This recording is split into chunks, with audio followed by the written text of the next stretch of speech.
बोलो जयकारा बोल मेरे श्री महाराज।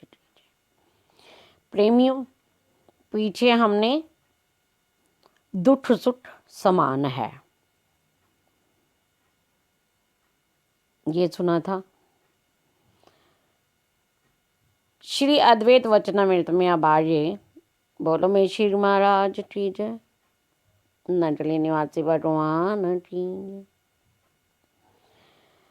तो अब आगे महाप्रभु एक छोटी सी लीला सुना रहे हैं, उसे ध्यान से सुनना और समझने की कोशिश करना। एक रोज इरशाद हुआ, एक राजा, प्रेमियों एक राजा और उसका मंत्री शिकार खेलने जंगल में गए। अब जंगल में उन्होंने देखा कि घने जंगल के अंदर एक साधु बाबा बैठे हैं। अब राजा जो था साधु बाबा को देखा तो राजा तो आस्तिक था, उसको साधारण साधु समझकर भी घोड़े से उतरकर प्रणाम किया। साधु ने आशीर्वाद भी दे दिया, परंतु मंत्री के दिल में प्रेमियों ऐसा भय पैदा हुआ और वो साधु साक्षात उसे शिव रूप में नजर आने लगा, यानी उसके भाव में वो शिव रूप लगा।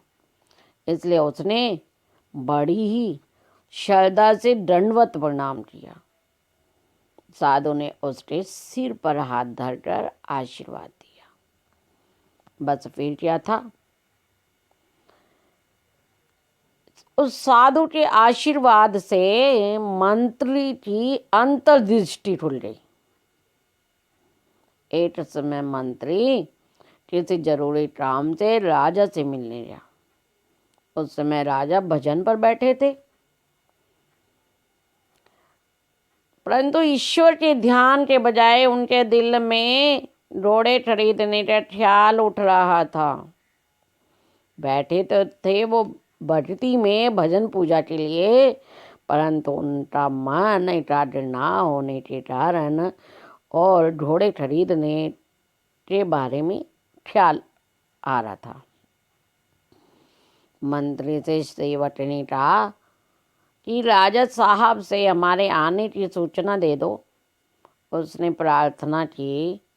राजा साहब तो पूजा घर में ईश्वर के ध्यान में है। इतना सुन के मंत्री बोला, राजा तो घोड़े खरीद रहे हैं। ये बात राजा ने पूजा स्थल पर बैठे हुए बाहर से निकल आए, क्योंकि इतनी बात सुनी उन्होंने तो पूजा स्थल से बाहर आ गए और वो मंत्री से पूछने लगे बड़े ही चकित होकर कि ये शक्ति तुमको किस यतन से प्राप्त हुई? ये हमारे मन के अंदर की बात आपको कैसे पता चली? अब जी मंत्री ने उत्तर दिया, महाराज मैंने तो कोई साधना नहीं की। हाँ, उस दिन जंगल में आपने साधु को प्रणाम किया था ना, मैंने भी दंडवत प्रणाम किया था। उन्होंने मेरे सिर पर हाथ भी धरा था, तब से ही ये बात पैदा हो रही है। दोनों मिलकर फिर साधु के पास गए। राजा ने कहा, महाराज जो कुछ आपने मंत्री को दिया है वो क्या मुझको भी प्राप्त होगा? मैंने भी आपको प्रणाम किया था। ये सुन के सब हाल सुनकर साधु ने कहा, राजन जो चीज किसी के पास होती है वही सब या उससे में से कुछ भाग दूसरों को दे सकता है। जो उसके पास ना हो वह किसी को कहाँ से दे? ये शक्ति तो मुझ में भी नहीं है। मैं भला मंत्री तो कैसे दे सकता हूँ। अब मंत्री बोले, आप मुझको माल मामूली साधु नहीं बल्कि साक्षात शिव जी नजर आए थे।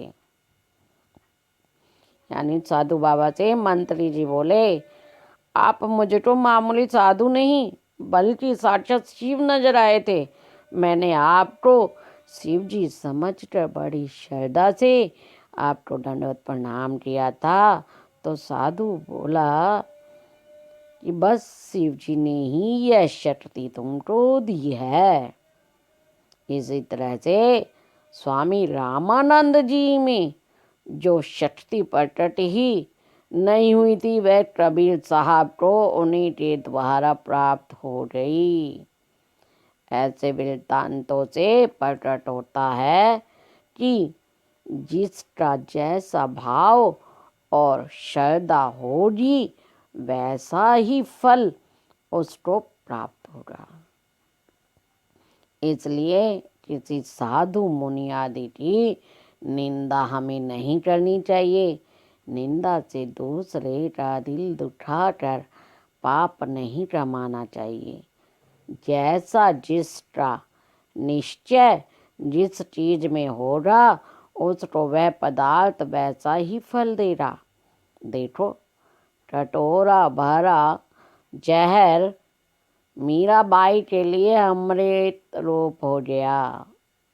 गीता में भी श्री कृष्ण भगवान ने कहा कि जिस भाव श्रद्धा से कोई मुझको पूजता है मैं उसी रूप से उसको उसकी भावना और श्रद्धा के अनुसार फल देता हूँ। प्रहलाद को लोहे के गर्म खंबे में भगवान के होने का निश्चय था और जो तुच्छ फल मिला वह संसार भर को विदित भी है। मूर्ति में ईश्वर भाव के फल के इतिहास ग्रंथों में बहुत से लिखे हैं। सनातन धर्म के पुराणों में ही नहीं बल्कि अन्य मजहब के ग्रंथों में भी ऐसे बहुत से इतिहास हैं। हजरत मूसा की लकड़ी से समुद्र में रास्ता बन जाना, हजरत इब्राहिम के सामने बेटे की जगह बकरे का आ जाना, हजरत इसाक का मुर्दे जिंदा कर देना, थोड़ी रोटियों से बहुतों का पेट भर कर खाना खिलाना।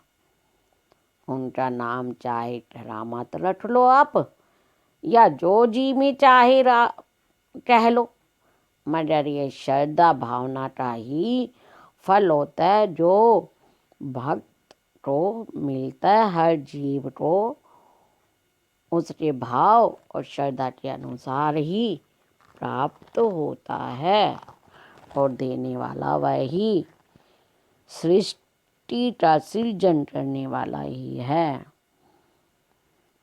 अच्छा प्रेमियों, जय सच्चिदानंद। बोलो मेरे श्री गुरु महाराज की जय। बोलो सांचे दरबार की जय। श्री नडली निवासी भगवान की जय। श्री परमहंस दयालु महाराज की जय।